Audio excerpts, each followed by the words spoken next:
Hi, thank you for joining us in this webinar about content. My name is Marcos Villaseñor and I work as User Experience Lead at Precedent. We're opening here with a slide showing flowing water, and you might be wondering why this is. The reason is that most of this talk is going to be about exploring how content is shaped by the containers which present it, very much like water. And having that understanding is going to give you an enormous advantage in both designing your content and also in designing those containers where you can. Now, before we delve into it, I'd like to tell you a bit about Precedent. I love working here because I get to work with organizations that really deliver value to their users, mostly in the charity, education, and membership sectors. We are full-service agencies, which means that we take on anything from small pieces of consultancy and research to rebranding to end-to-end CMS builds. As part of these projects, I do many different things, from conducting user research to creating wireframes and prototypes. However, there is an overarching theme in everything that I do, and that is to learn as much as I can about my clients and their users, so I can bring the user voice to the discussion and find their places when their needs meet the organization's objectives. Most organizations that I work with have really ambitious strategic goals and many internal stakeholders with specific objectives. When we're having conversations about how to use digital, to reach this, it's easy to forget the person that is not in the room, and that is almost always the end user. At Precedent, everything we do is user-centered, so I spend a lot of time thinking on how to deliver value to them while making the best of an organization's resources. In designing digital experiences, I am frequently reminded of Marshall McLuhan's famous phrase, "The medium is the message." McLuhan is widely recognized as a visionary, and his phrase, first presented in 1964, is truly relevant today. As I will show in the next few minutes, content, the message, is very much shaped by the container in which it is presented, the medium. Content cannot be container agnostic. When we create something to engage, educate, build capacity, or whatever it is, considering the platform in which we present it has to be a major part of the creation process. It is especially important to keep this in mind now that Create Once, Publish Everywhere, or COPE as it is abbreviated, promises to become the Holy Grail that content editors have always aspired to. For those of you less familiar with the idea behind COPE, it is defined as a highly sustainable technique of building strong foundational assets that can be expressed in different forms and easily adapted for use in multiple content channels as part of a single unified process.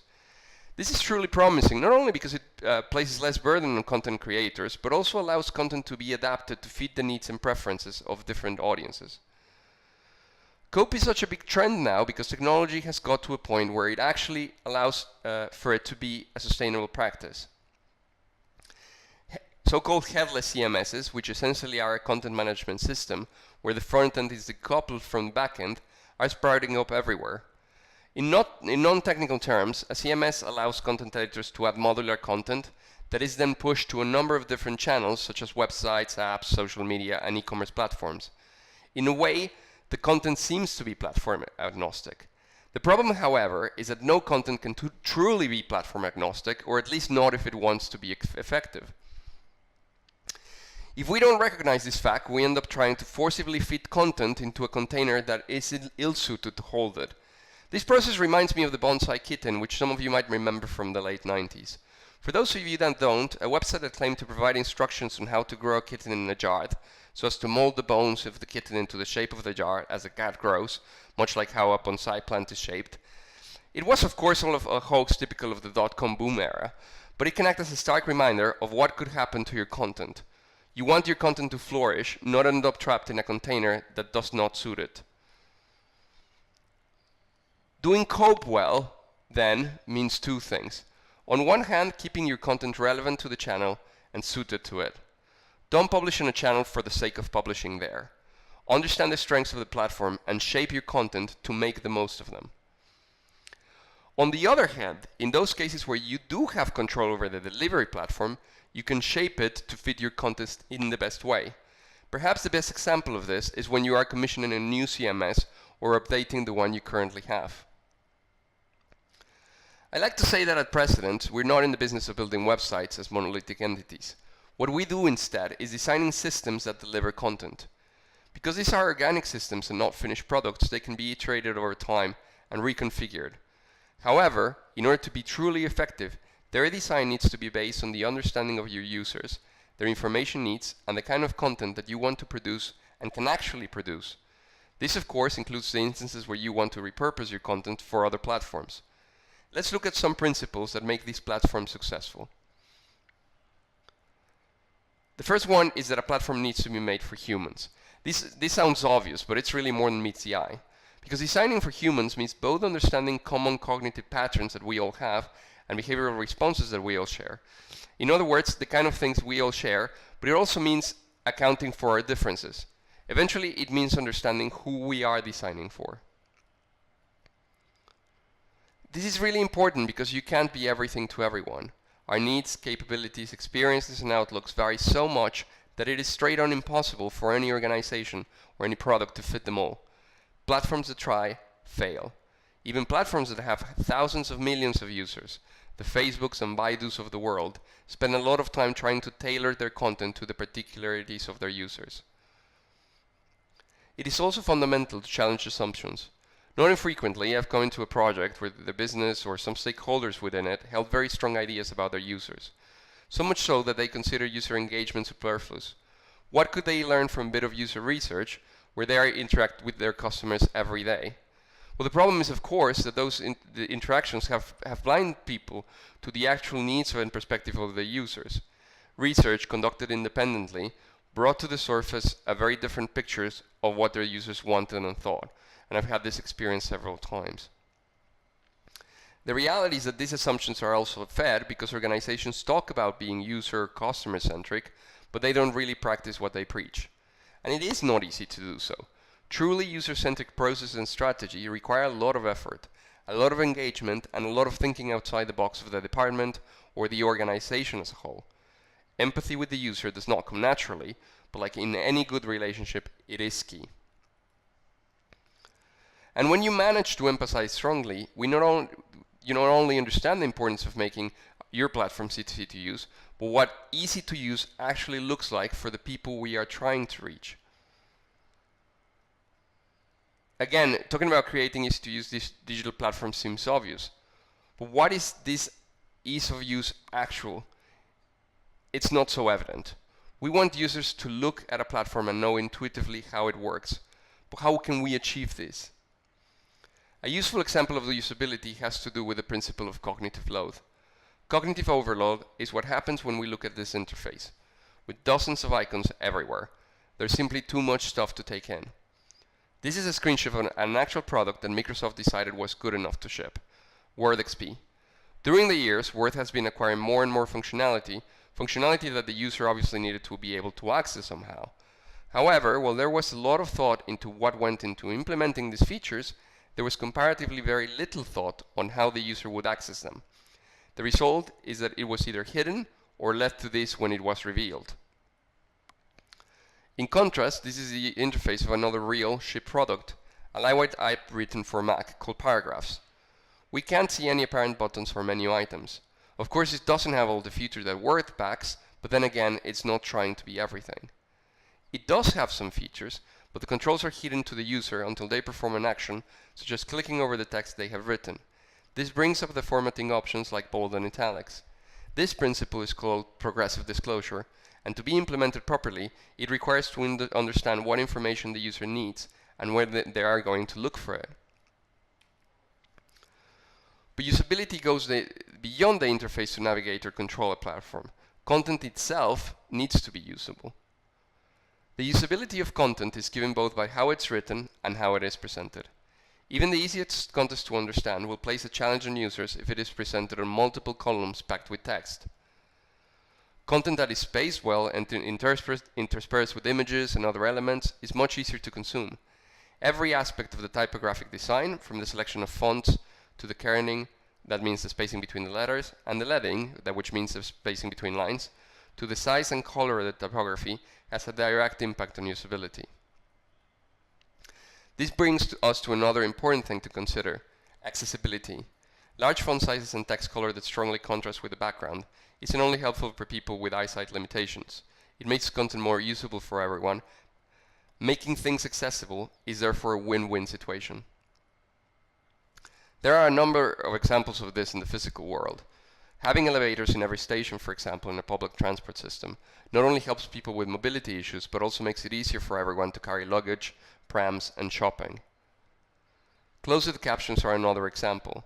They are extensively used not only by people with hearing limitations, but by people that are native speakers of a language, by people with attention deficit disorder, by people looking at a video in public without headphones. A transcript of this talk will be available, and I'm sure it will benefit not only people that can hear, but anyone who wants to read quickly through the material. And this applies to digital platforms as well. Making sure digital platforms are accessible might seem a high investment of time and resources to satisfy the needs of a comparatively small pool of users. However, the investment really is for all users. Disability is caused by how the world is designed, rather than by one person's particular abilities. To make platforms truly accessible, we need to also allow for perceptual difficulties and accommodate learning disabilities and limitations. We also need to understand the state our users will be in when they're consuming our content. The way we write things that explain what to do in a situation of crisis needs to be very different to how we engage with people when they're about to make a life-defining choice, such as picking a career. Once again, empathy is key. Platforms also need to allow for content to be findable. The best content in the world is worthless if it cannot be found. We don't want our content to languish like Nara Dreamland, an abandoned amusement park in Japan, which is pictured here. Of course, making content findable means first and foremost having a good information architecture, but it also means understanding how users will look for content and what content they want, and then design based on that. Recently, I worked on the redesign of the Kennedy's website. Kennedy's is a global law firm that offers a vast range of services across a large number of sectors in countries all over the world. When designing a search tool that would allow people to find the specialists they need, we tested a couple patterns that allowed users to filter by location and expertise out of a large taxonomy. We found that the most efficient version was an open-ended search where users start typing and then pick a filter from the predictive results. Thus, a person in an insurance company can type in Hong Kong, media, and then abuse to find a lawyer to help her deal with an accusation of abuse in the media sector in Hong Kong. This is very similar to how that user would think of that task. The search also allows for synonyms and local variants, so searching for TV, for example, will also bring up media. Though we didn't implement it in this phase, we're also planning to add a personalization engine.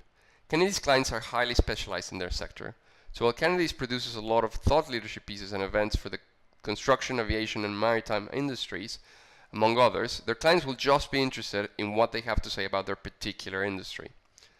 By personalizing the content that is surfaced, users can find and discover more easily what they want. Machine learning and artificial intelligence are, of course, really promising in terms of driving the personalization in the future.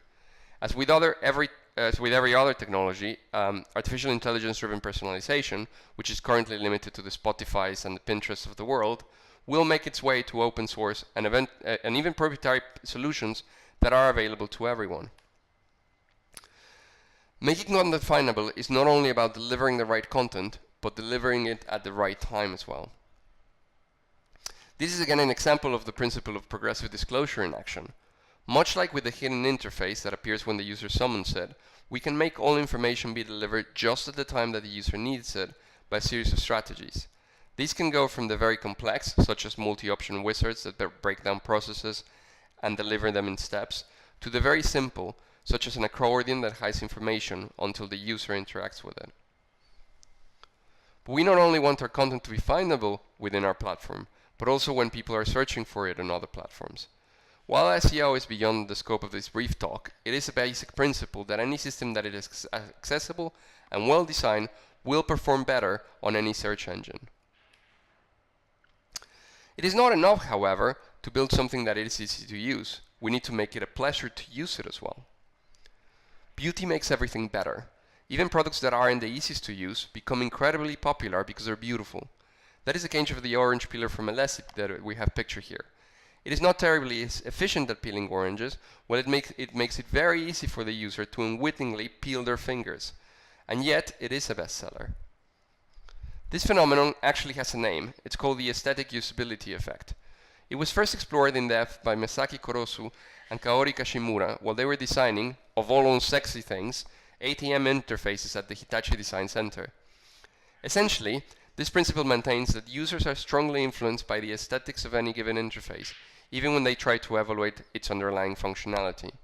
In other words, if something looks cool, people will tend to think it's easier to use, even when that is patently not true. Part of making a platform beautiful is to make it highly visual. Infographics not only make the content more engaging, they also make the content more usable. In this screen, for example, we can see information about a particular font called Brick Sans. Specifically, these infographics tell us the different ways in which it is available and the languages supported by its character set. This information could be presented in many different ways. However, this visual presentation is particularly usable because it allows us to distinguish the difference between the different weights at a glance and the proportional change between one weight and the following one. By using a stylized world map, this infographic also allows us to clearly identify the regions of the world where local languages will be supported. Just by glancing, I can tell that the set just supports Latin characters, not other characters like Arabic, Cyrillic, and Chinese. Infographics and in fact all kinds of content become more engaging when they tell a story. The human brain is very receptive to narrative.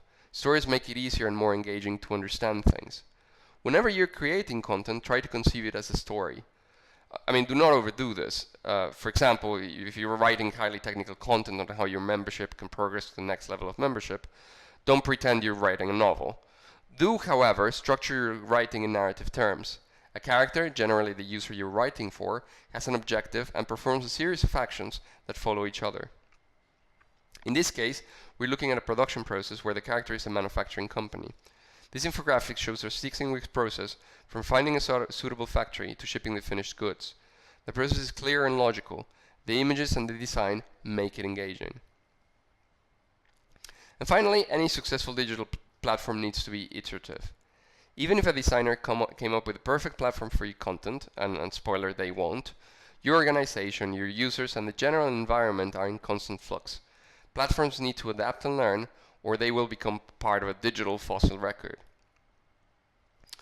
When participating in the design of a platform, do not strive for an achievable perfection. In fact, do the exact opposite. Strive to get it done no matter what. Put it in front of users. Learn, iterate. Facebook mantra is move fast, break things. And while they might have broken too many things for its own good, and those certainly the good of its users, the principle remains valid. Don't be afraid of getting it wrong. Instead, go and find out if you did. And then when we discover that things aren't working the way they should, we then need to ask why. Was it the content or the container? Is our content itself not usable or relevant? Or is it that it doesn't quite fit the platform used to deliver it? In most cases, it will be a combination of both things. And by understanding what the problem is, then we can identify the different types of actions we can take. Some might be quick wins, such as changing the spacing or slightly rewording content. Others might require development time or significant rewriting of content. The point is there's always something that we can do to make things better. And as I mentioned earlier, improving things is not the only reason to iterate. You also need to keep track of change. Learning about your users is a never-ending process. For example, higher education institutions are on the edge of a generational change. Millennials will stop being their key recruitment demographic to give space to Generation Z, with a zeitgeist that will be as different as Gen Xers were to boomers. Of course, this won't happen overnight, but assuming that your audiences remain relatively static is a huge risk. So far, we've looked at what we can do to shape the containers. But what about that part of everywhere in the Cope model, those platforms where we don't have control over how the container is shaped? Then we need to adapt our content. The first step in this sense is truly understanding what the system does, its design principles, and where its strengths and weaknesses lie. It is a bad idea to try and push platforms. If you try to swim upstream, your content will dilute. Instead, understand its flows and ebb and ride its wave. The risks of not understanding a platform are evident. Perhaps the most notorious example is Ed Balls tweeting his own name. According to the Telegraph, Ed Balls, the Shadow Chancellor of the Exchequer, was browsing the Isles in Castleford branch of Asta when a knight suggested he search an article on Twitter which mentioned him. He began typing in his name write a tweet, and then he ended up and accidentally hit send on his BlackBerry, thus tweeting his name out to the ether. I don't think the blame lies exactly on Twitter's usability. Understanding the design principles of the platform isn't enough. You also need to understand how the platform is being used. Every digital platform where users such as you can post content inherently develops a culture. The culture can be shaped by explicit rules, but it will always have unspoken norms that are evident to long-time users of the platform, but not at all accessible to anyone. People that fail to follow them are quickly exposed as noobs or worse, and you really don't want that. A successful example of understanding a platform's culture is provided by Paddy Winkle. A woman born in 1929 posting selfies on Instagram could seem a recipe for disaster. However, by cleverly understanding and subverting the tropes of the platform, Paddy Winkle managed to get 3.3 million followers, lucrative advertising contracts, and her own online clothes shop. In contrast, Urban Outfitters' social media manager on duty during Hurricane Sandy in 2012 fell dramatically. Like other brands, Urban Outfitters has a policy of trying to tie in current events to their own promotion. However, tweeting "this storm blows but free shipping doesn't" made them rightly criticized as completely deaf tone. But that's not only a failure by an employee. Urban Outfitters has a long reputation of trying to be inappropriately edgy. Once you understand what the platform is designed to do and what users are doing with it, shape your content to that. This doesn't mean splitting your articles into 280 characters and then put them to users in a bad serialization. It means conveying the essence of your content into a 280 character tweet or an Instagram story or a Medium post. Finally, platforms, particularly social media platforms, have their own time cycles, partly shaped by the design and partly shaped by the culture. Choosing the right time to deliver content can be as important as content itself. And in order to know what that time is, you need to understand your users well, down to how their sleep cycles and lifestyle patterns through the year work.